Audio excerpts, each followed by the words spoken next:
This is Travis Wayne Goodsell with another video the day before conference weekend for the LDS Church. And yeah, I got a whole bunch of ideas that I'm trying to rush to get out there to get as many views as I can to cause chaos and controversy, because the church doesn't like that, and Utah doesn't like that, and they punish people for it. But this one is about Joseph Smith, who gave a prophecy about the United States Constitution hanging by a thread. All Mormons know about it, and if they don't, then they're probably the rising generation, because all of us older Mormons all know about it. And what we're experiencing this year is a constitutional crisis. And I've defined it before, but I'll define it here again. A constitutional crisis is when one branch of government is violating the Constitution and the other two branches of the government do not keep that branch in check and balance. When you have party government defends itself. You've heard the word tribalism get passed around, and that's what we have. I've wanted to do a video about how Republicans and Democrats, being red and blue, are like the Crips and the Bloods of Southern California. But that's what has ruined our nation. The Constitution denies party government. Outright denies it. We are to be a constitutional republic, not a party republic, not a representative republic, not a party representative republic. A party representative republic, which is what we have technically, is communism. What do you think USSR stands for? The Union of Soviet Socialist Republics. Republic. Oh, wow, they're not communist after all. They're a republic.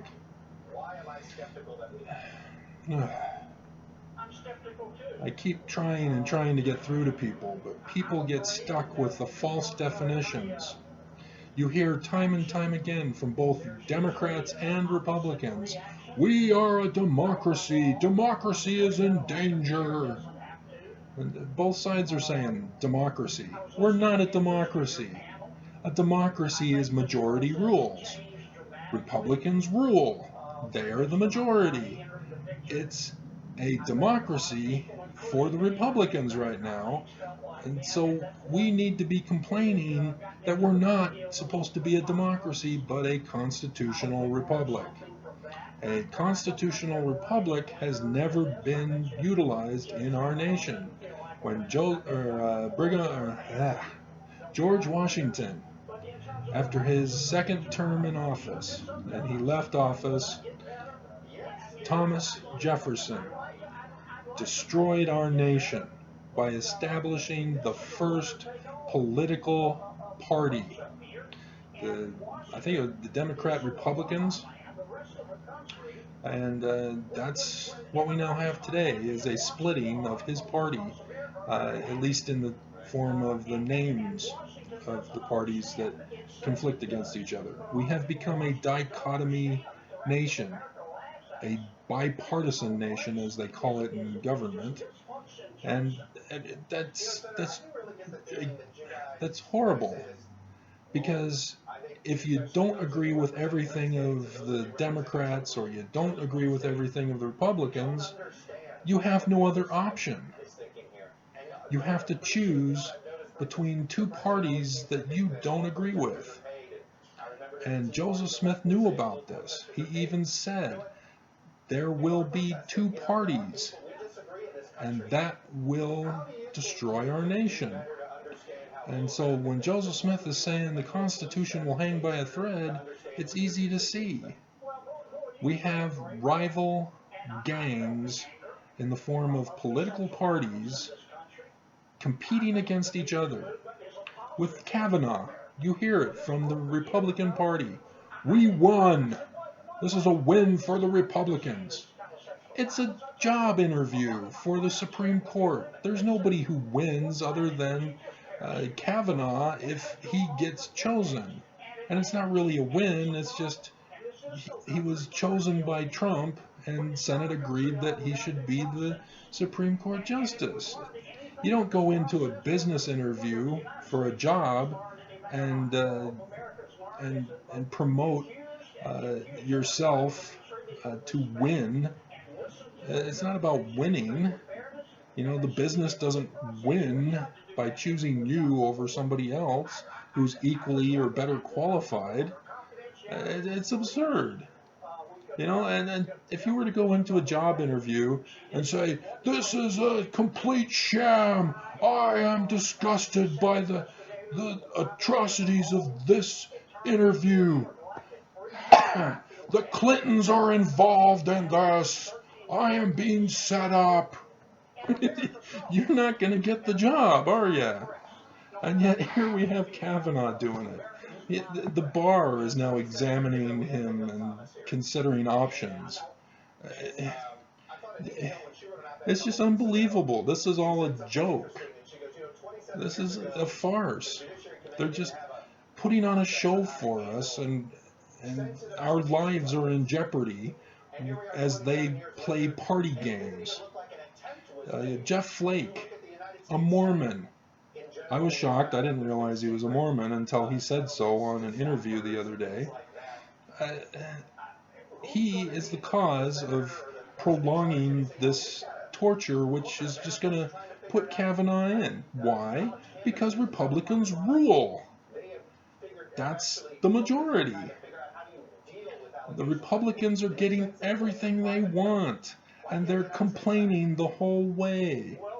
Oh, Democrats are hindering us. Democrats this, Democrats. They're the minority. They have no power.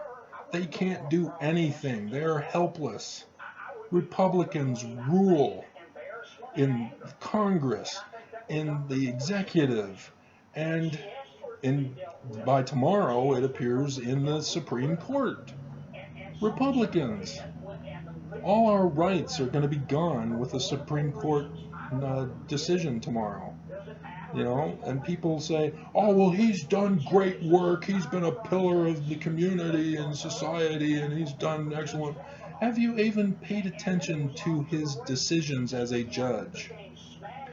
A teenage girl wanted an abortion because she was raped. Sound familiar with what Kavanaugh did as a teenager and a college boy? And she was denied by Kavanaugh. And he wanted to prolong it and have a further investigation into the matter, and she needed to go to another body to get a verdict on it. And instead it went to the appeals, and the appeals overturned him, and he was furious that he was overturned. You have a limited space of time to get an abortion. She shouldn't have to be forced to have a baby when she was violated, when she was abused and raped. That's just our trend. It's a no-brainer. And yet we have states divided. They don't follow the Constitution. They make their own laws. Utah is the perfect example, because I've done another video where I point out Utah doesn't like the United States, and so they talk the talk of saying the Constitution is divinely inspired of God, but everything they do is a direct violation of the Constitution, pushing for religious freedom. That's the campaign that the Church of Jesus Christ of Latter-day Saints is doing. They started it last year, and you don't push one right over others. All rights need to be factored in together, so that when you have freedom of speech, you also need to allow people to assemble so that they can freely speak. If you're blocking their path so that they can't meet at church, for example, You know, you have the press and protesters blocking the doors to their house so that they can't get out. You're violating their rights. Now, I thought it was kind of funny that the one victim of sexual assault confronted Flake, the Mormon, in the elevator, so he was trapped. But, you know, when abusive people refuse to hear people's complaints, when people in positions of authority refuse to accept petitions for a redress of grievances, we then have the right to protest. But look what our government is doing with that. Protesting is illegal. Protesters are being arrested. And yes, it's for a misdemeanor offense, and they get released and fined for protesting. How dare they? It's just absurd. You know, you can't isolate constitutional rights and use it to justify wickedness. And that's what the Republicans are doing right now as the dominant majority in the government. And we see that in Utah. Republicans have been the dominant party in Utah. And as a result, many violations of the Constitution have been performed and still are in effect. You know, the church has gotten the government to make protesting the church a zoned activity. People have to be zoned far enough away so that they don't interrupt and are heard by those who assemble at the church. And the church silences critics. They excommunicate them. And that, you know, sends a message to all Mormons to shun this person. Don't listen to what they say. They're apostate, they're antichrist, they're anti-Mormon. It's all violations of our constitutional rights, and the churches are hypocrite. The church is hypocrites. But Joseph Smith said that the United States would hang by a thread. And that's what we're witnessing today.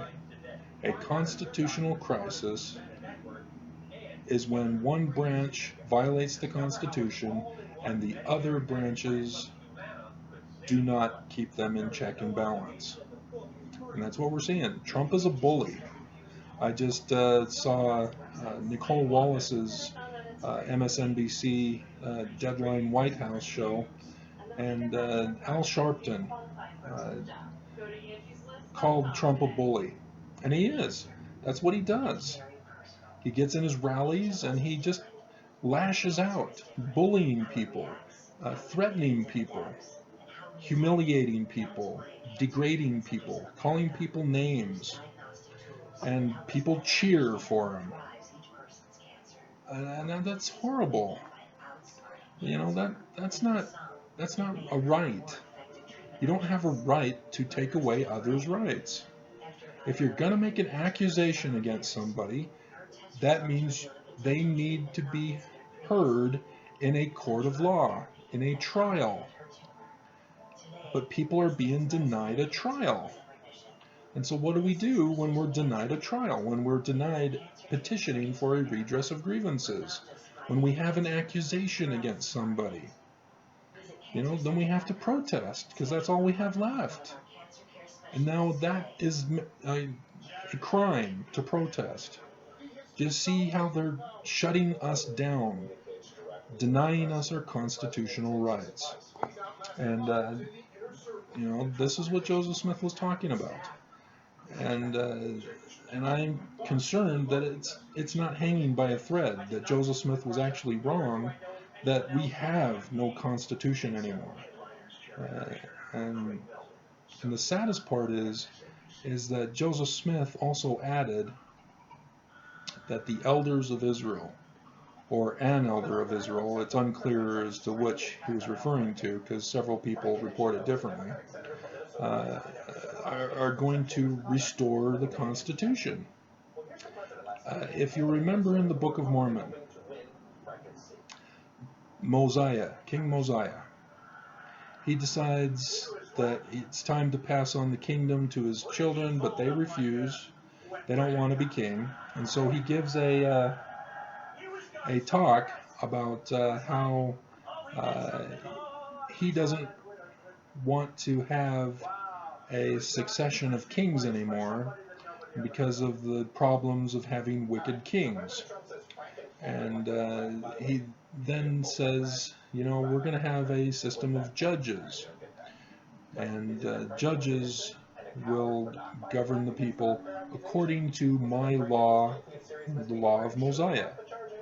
And that is hairs. And so the law of Mosiah is equivalent to the United States Constitution, direct parallel. And what happened after Mosiah established the reign of the judges? It worked great for a little while, but then over time, the judges took power unto themselves as executives, and they were judging according to their own will, according to their own law. And that was because of the Gadianton robbers who had infiltrated the Nephite society, and then they rose up into prominence in positions of authority in the government and in the religion. And that's how evil takes over and controls things.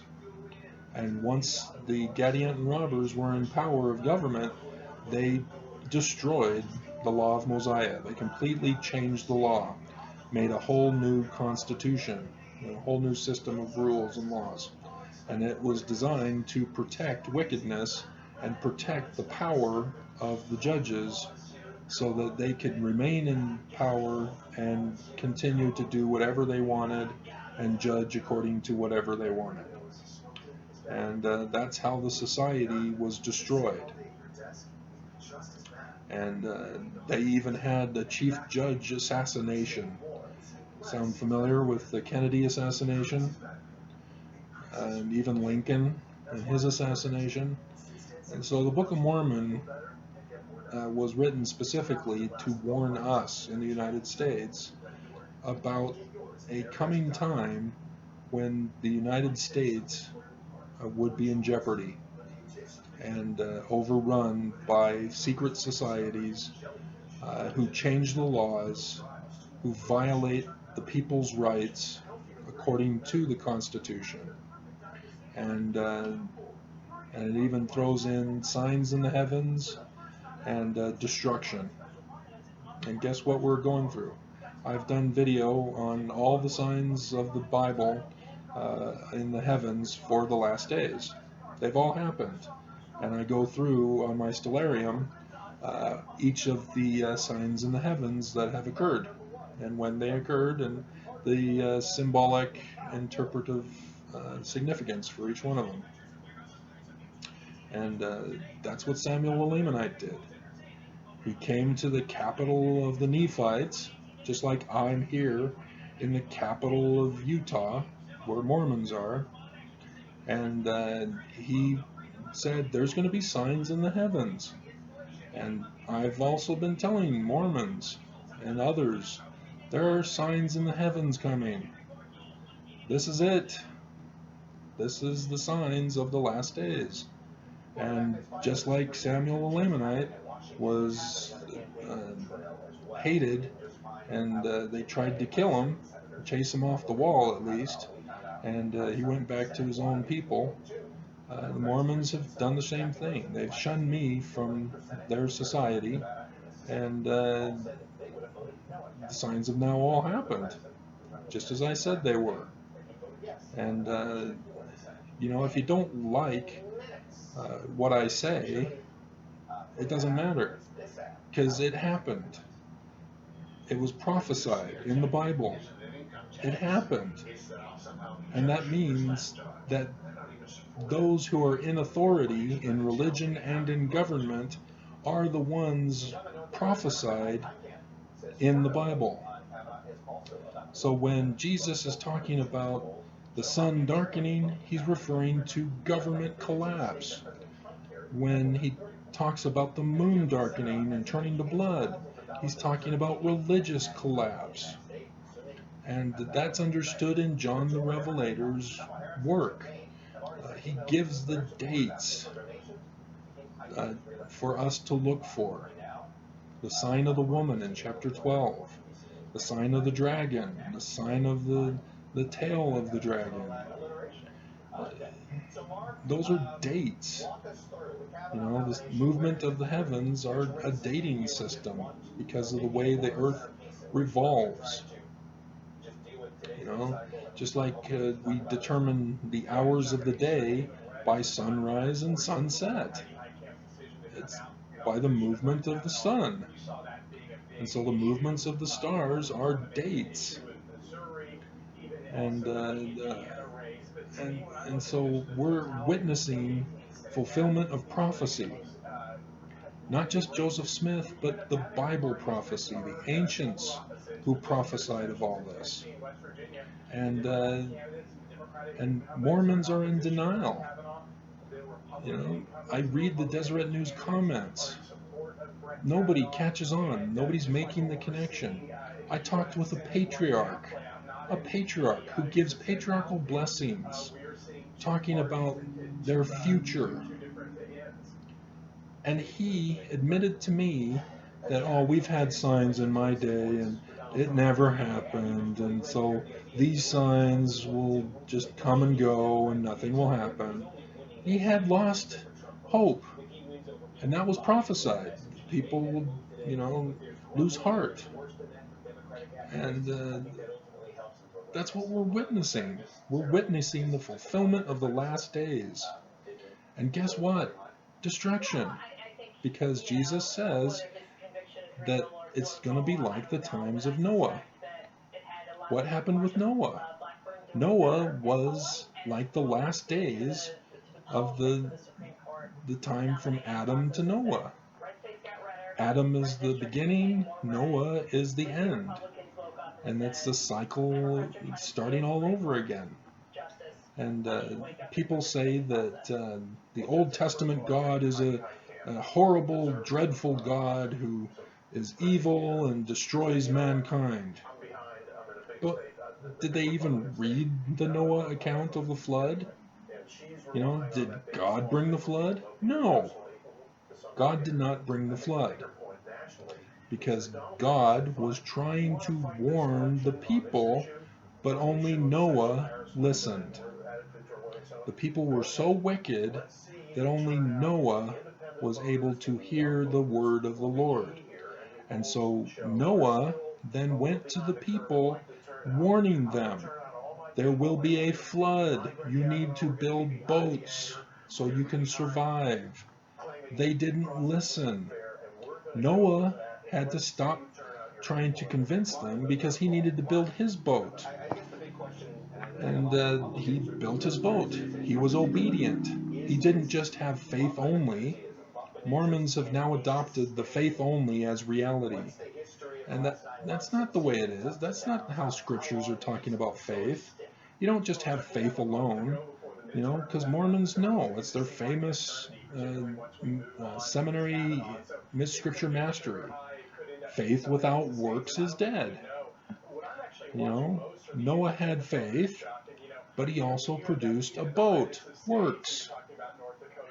And thus he was alive to survive. You know, if he just had faith and said, yeah, God told me the flood would come, and then the rains come, and he didn't build a boat, he would drown. And he would say, hey, I had faith. People are dumb. You change the doctrines from the whole context of Scripture, and you think you're justified. And it's just absurd. You know, Mormons, they justify having faith only with Moroni chapter 10, verse 5. And by the power of the Holy Ghost you may know the truth of all things. Oh, the Spirit told me, therefore I know the truth. Where's your works? Prove the word of the Lord. That's in Thessalonians, I believe. Prove all things. Things is actually a Hebrew for words. Prove all words. You have to confirm what people are saying is true or a lie. And so Joseph Smith, when he says the Constitution will hang by a thread, you have to have faith, but you need to produce the works. And sure enough, the government did that part, but what about the house of Israel, the elders of the church? Where are they? Why aren't they rising up to restore the Constitution? We had 3 Mormons on the Senate Judiciary, and they voted for Kavanaugh. Do you know about fallacies, arguments of a fallacious, unsound nature? They're lies, technically. Philosophy of science is generous and says, well, it's just unsound.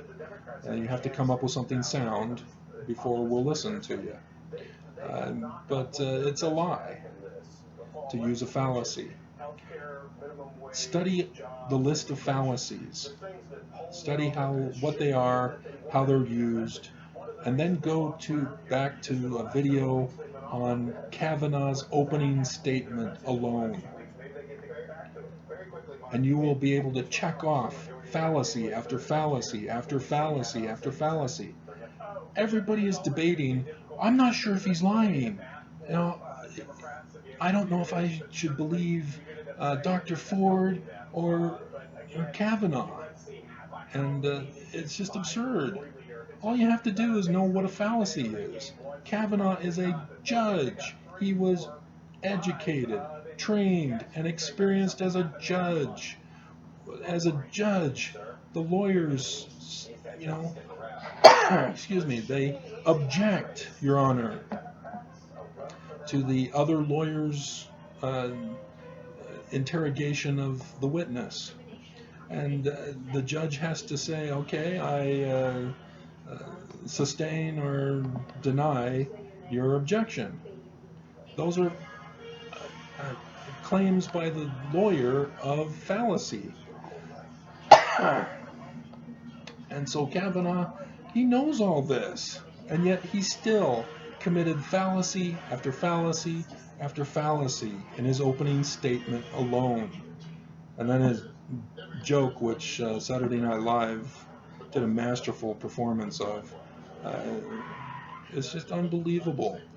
And so here we are in the last days, just as Joseph Smith said, just as the Book of Mormon warned us. And what are Mormons doing? I'm going to listen to the living prophet, and whatever he says, I'll trust him. Well, where was Nelson in April conference? All the signs had happened by then. Why didn't he bring any of them up? Because they don't believe it. They don't have authority. Brigham Young was not authorized to be the successor. He wasn't. Joseph Smith didn't appoint him. Joseph Smith didn't lay his hands on Brigham Young. You are now the president of the church. He was the Traveling 12. That was a missionary organization, not a leadership organization. But Brigham Young infiltrated the church, rose to power, and took over the leadership of the group that would follow him. And so he turned everything around to where Mormons now will not rise up against Trump and his administration to restore the Constitution. It's that simple. You're going to argue with me and you're going to put a thumbs down saying, Travis, you're an antichrist, you're anti-Mormon, and we're not going to listen to you. Mormons are no longer listening at this point. And, for conference, I'm going to do another video of what to watch for in conference. But to sum it up, look for the signs of the latter days. The prophets won't mention anything about them. Listen for the opinion of Kavanaugh's vote. Nothing. They won't say anything about it. And, they're going to, again, push to try to say, oh, our temple in Russia, it's going well, and we hope to have something figured out soon, and blah, blah, blah. No! You can't make deals with Russia. They always make sure that you are corrupted so that they can control you. They give you loans, which are bribery, and then they blackmail you. They extort you. You have to do what they say in order to get what you are wanting. And what they want you to do is criminal behavior. Launder their money through LLCs that the church obtained recently, and launder the money for the Russians. That's what Trump is doing for the Russians. And that's what Russia is doing with the church now. And they're able to cover it up because Trump passed an act that prevents anybody from finding out who puts money into LLCs in the United States now, so that Trump can get away with laundering money. And thus the church is following suit. They're laundering money from foreign nations, including Russia. That's illegal. That's a crime. And the LDS Church, they talk about the Constitution being divinely inspired, and yet they're committing crime. They're violating the Constitution. They're changing the laws here in Utah to violate the citizens of Utah's rights in the Constitution. They're guaranteed inalienable rights. And yet we witness as our government comes up with ways around it. They deny, they zone, they restrict, they prolong, delay, and outright refuse and deny. That's not our constitutional right for them to do that to us. We've got a right. We need to speak. We need to petition for a redress of grievances. We need to be heard in the courts of law, in trials. We are not to have police patrolling the streets, giving out tickets, arresting people without warrants. Utah has a law that gives license to Utah's police officers to give out tickets and arrest people without a warrant. They give them license to violate our constitutional rights. Look it up for yourself. Utah Law Code. It's there. And police justify themselves in doing it, saying, oh, it's still Utah law. We can do whatever we want. And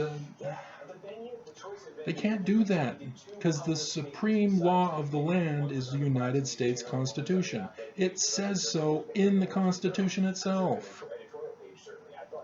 And yet, people talk about how, oh, that's a legal matter, I'll let lawyers figure it out. Lawyers don't figure out the Constitution and how to interpret it. It's already established. We learn English. The Constitution is in English. We then can know what it means in the Constitution for ourselves. We don't need to go to court over and over, depending on which party is in power, to change the interpretation of what a constitutional right means. Roe versus Wade is the big thing right now. It's supposed to be legal to get an abortion.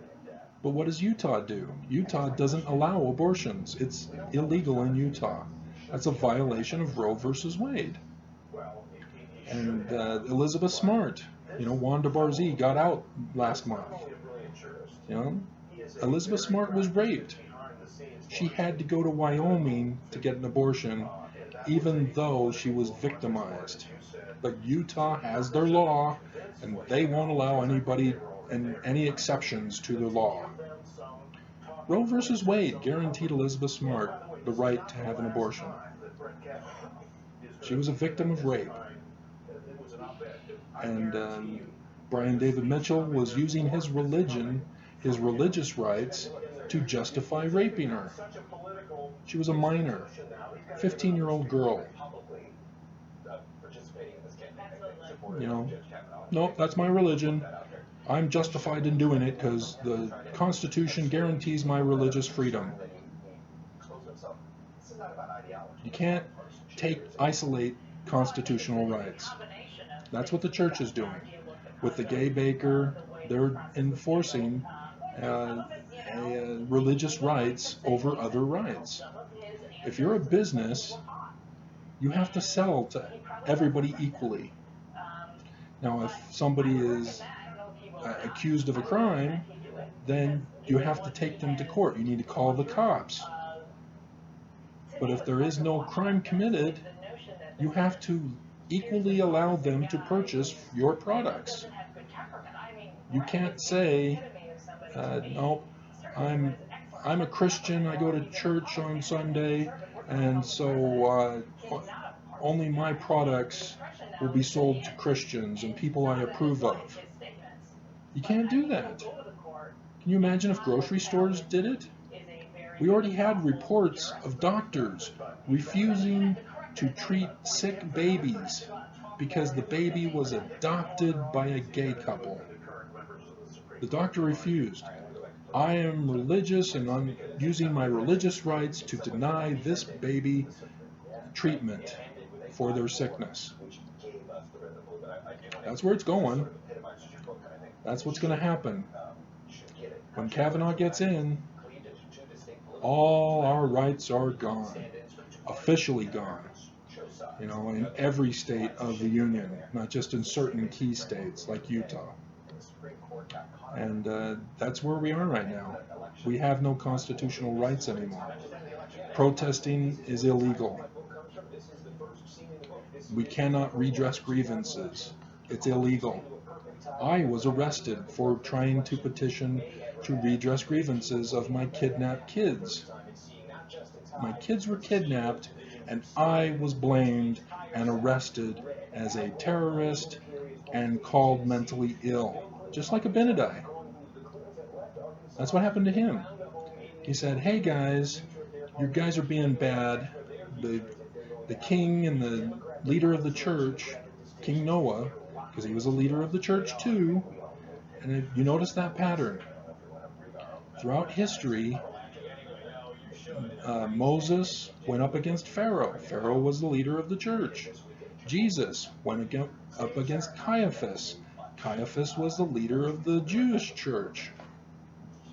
See the pattern? And Joseph Smith, he went up against other church pastors. There was no leader of a church in the United States. And it's the same thing. All conflicts of authority involve corrupt leaders of the church. And so it's not just government leaders who are corrupt, but leaders of the church as well. And nothing of this will be talked about in conference tomorrow. If it does, it's because I got the word out to somebody who was able to get the word to them. But it's tomorrow, and I don't have near enough views to convince me that I'm going to make any difference in tomorrow's conference. But that's the way it is. Joseph Smith said that this is what was going to happen. And the Book of Mormon even warned us, don't put a king in the United States executive government. The Book of Mormon. Are you not familiar with the kingmen? That Captain Moroni got upset with Pahoran for not supporting his troops and wrote the mean, ugly letter to Pahoran, and Pahoran finally responded saying, I'm sorry, I'm having trouble at the Capitol with kingmen trying to overthrow the government. They want to put a king in place of the judges. So Captain Moroni then raised the title of liberty. and went to the Capitol, left the war, went to the Capitol, and just annihilated all the kingmen. And that's how he solved it. You know, kingmen were trying to form a coup in the government, and so there was quick justice, death penalty. That's what we need. Trump is guilty of conspiratorial treason against the United States. That's the death penalty. There should be no question about it. All government leaders who are keeping Trump in office are equally guilty by aiding and abetting. That is treason against the United States. They are all guilty of conspiratorial treason. That's the death penalty. And people try to say, oh, Travis, you can't do the death penalty. That's cruel. Is it cruel to have people in power who are murdering people? Because that's what Trump has done. He is now guilty of blood. You know, people, it's been released that there a tour of the ICE facilities where babies are being kept in cages. They're also finding nooses in the rooms made by the sheets. The people are intending to kill themselves because of the torture that they're getting. Their life is so miserable that they're trying to seek refuge with death. And there's other boys who have been reported escaping, and the one particular boy I remember was found in Mexico again, and he died, murdered by the Mexican gangs or drug lords. Murdered, dead. That's on Trump's head. He is guilty of blood. So it's not just conspiratorial treason that he needs the death penalty. It's a murder of United States citizens, of human rights violations. And it's almost a genocidal war, because that's what he's attempting to do, is eliminate all immigrants. You know, the United States was about being a melting pot, welcoming all immigrants, and a constitution to unite everybody. And we have no constitutional rights anymore. Every attempt we make to seek justice is denied, and we're even criminalized as we protest and get arrested for protesting. As I file a complaint or a report of child kidnapping, and I instead get arrested as a terrorist and called mentally ill. That's where we're at in this nation. And so now we're putting a Supreme Court justice in who clearly is lying. And he's guilty of sex abuse. And the Senate is just spitting in the faces of all victims of sexual abuse. Mormons, Hatch, Lee, Flake. They are spitting in the faces of victims of sexual abuse. Mormons. When the elders of Israel were supposed to rise up and restore the Constitution, the men in the position of authority to restore the Constitution failed. And not just failed, but have committed conspiratorial treason against the United States. Mormons, traitors to the United States. And it's that simple. And nobody is holding them accountable. Nobody is pursuing justice in the courts, because they're in the position of power, and everybody's debating, oh, well, maybe they're above the law. Maybe the law doesn't apply to them.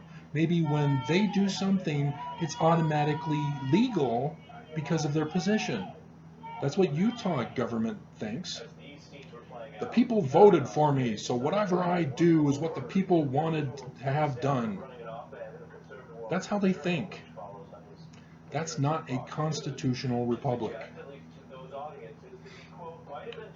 The United States government, the Utah government, have changed the interpretation of the United States Constitution, just like the Gadianton robbers changed the law of Mosiah. The exact same pattern. We were warned, and Mormons failed to stop it. They've had, it's been 2 centuries, at least, since the founding of our nation. Where were the Mormons during all this time? Oh, yeah, Joseph Smith was assassinated. Joseph Smith tried to stop it, and he was murdered. And then it stopped. The threat against the threat was silenced. Joseph Smith is an American hero because he tried to stop the threat to the United States. And nobody understands that. Nobody understands the William Morgan connection. Nobody understands how the Book of Mormon was written as a warning against the threat to the United States government. Joseph Smith is a hero because he stood up against the threat and did all he could to stop it, but was murdered. And I think that qualifies him as a martyr.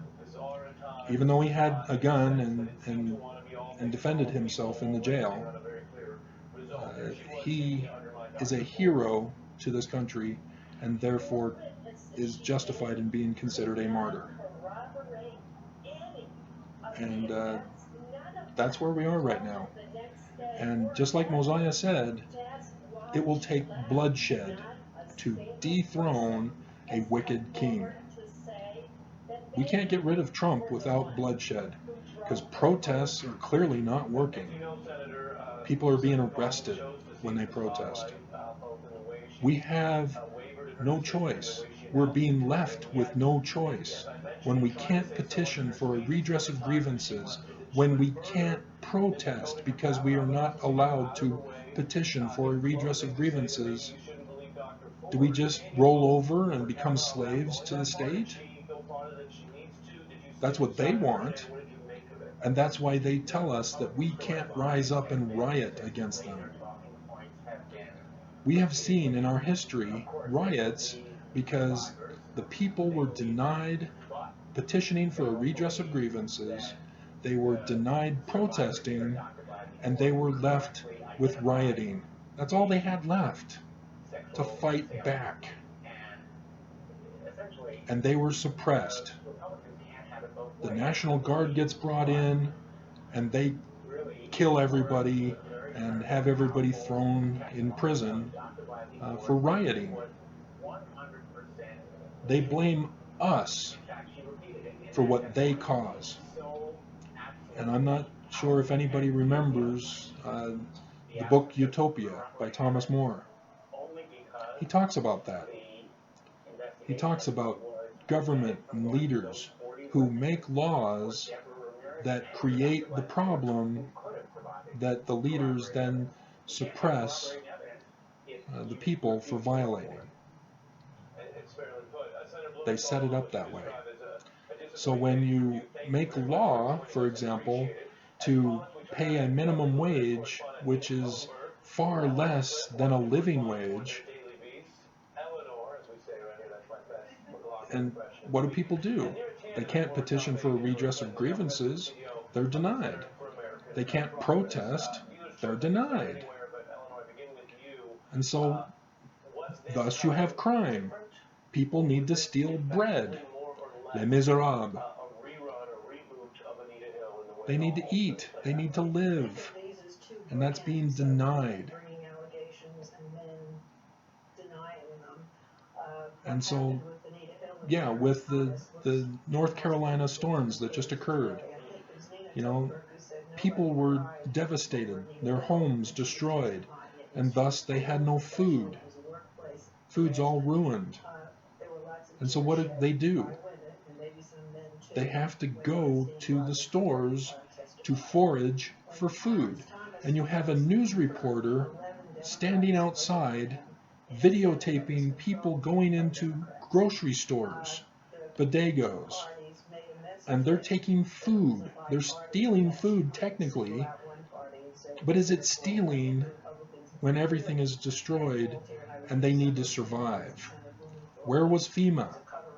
We heard before that FEMA was all prepared and was going to go in and do it right this time. Puerto Rico still hasn't been fixed, and Trump doesn't care about Puerto Rico.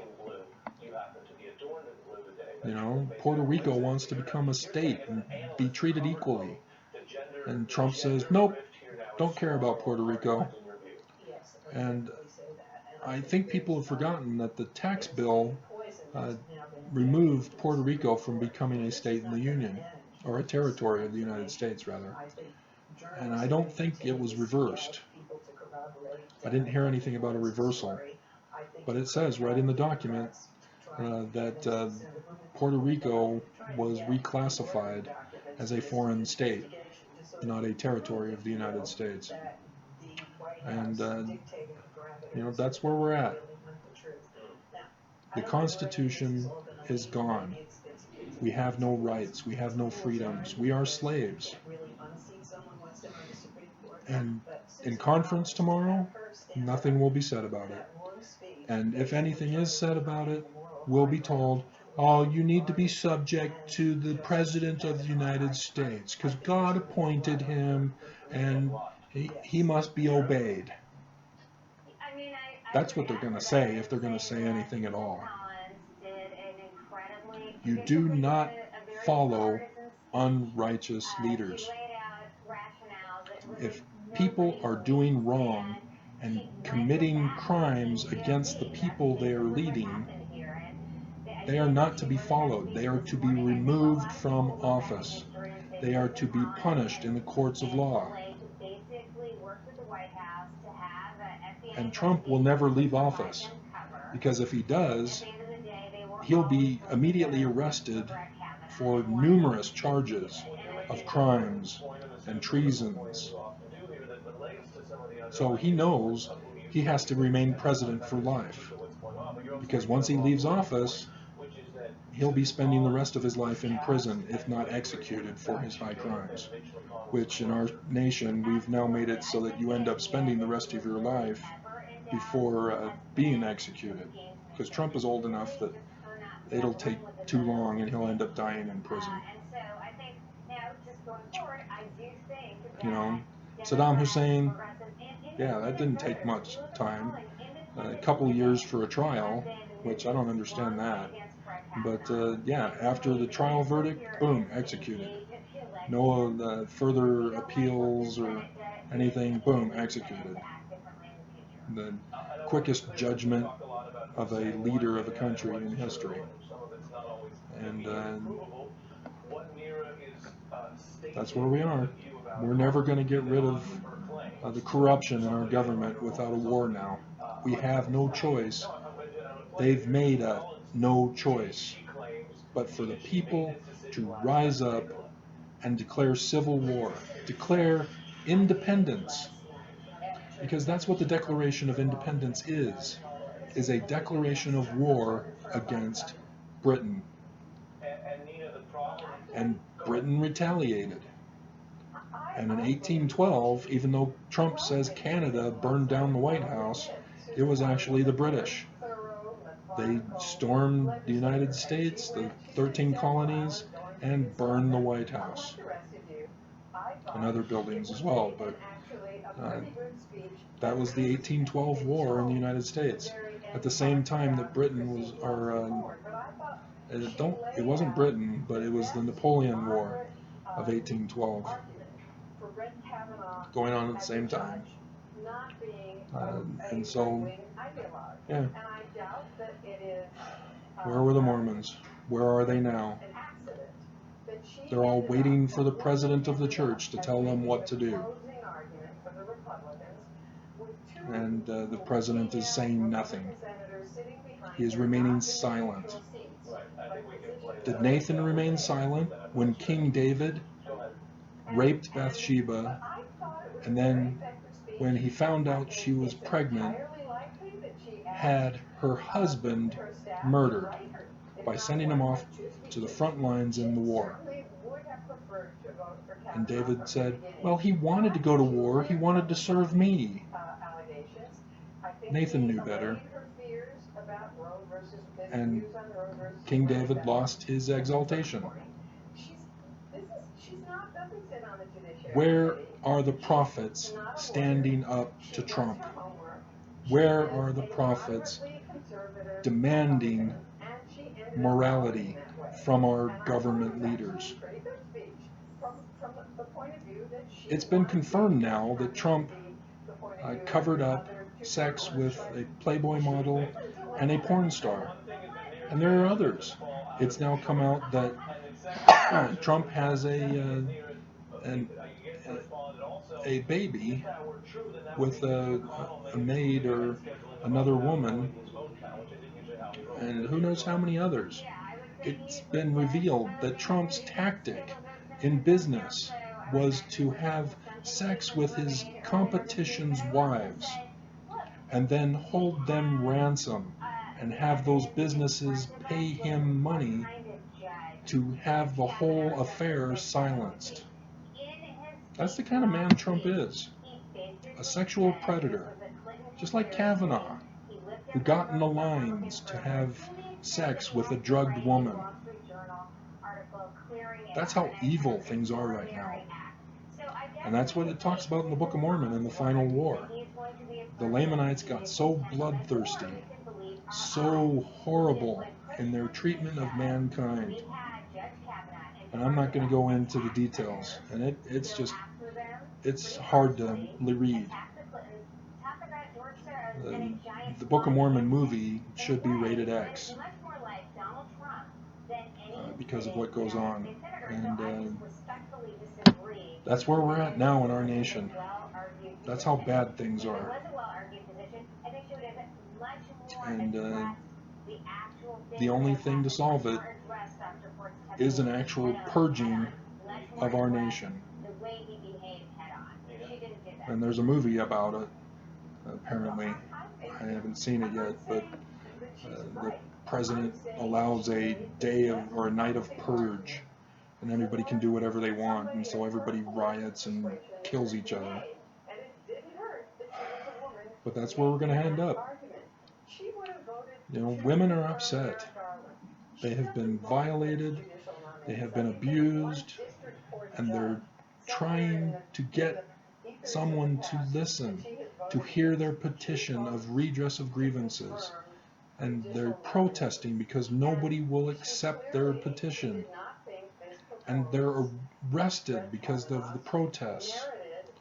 And so what do you think is going to happen once Kavanaugh becomes Supreme Court Justice tomorrow?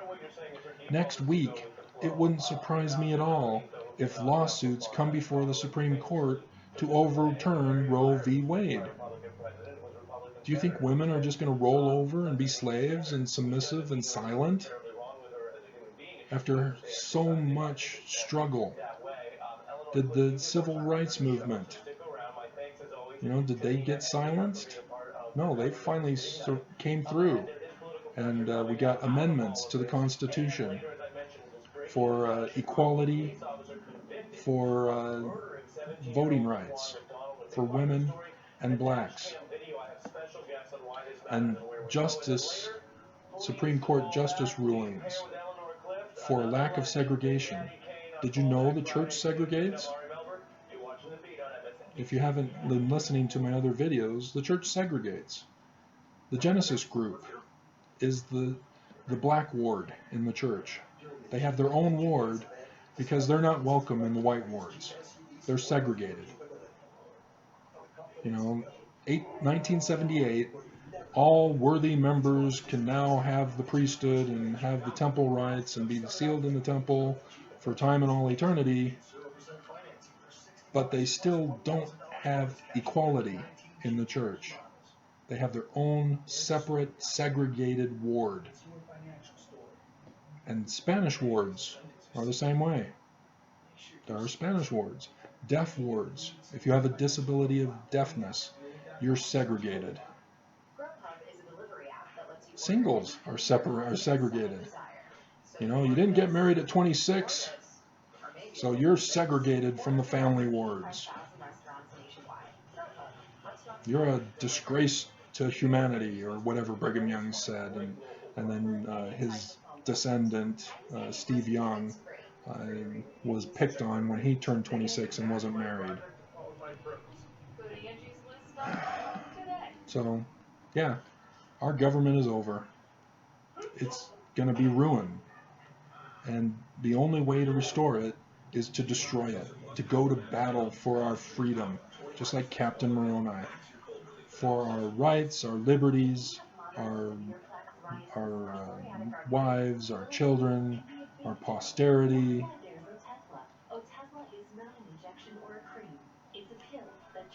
Why am I the only Mormon pursuing justice in this land? Why am I the only Mormon demanding rights, demanding equality over majority vote, over democracy?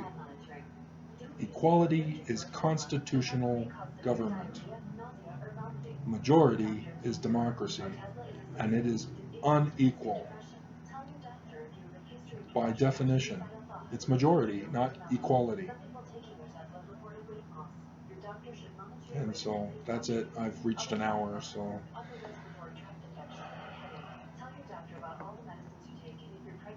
Joseph Smith was right, and now we're going to reap the consequences of doom.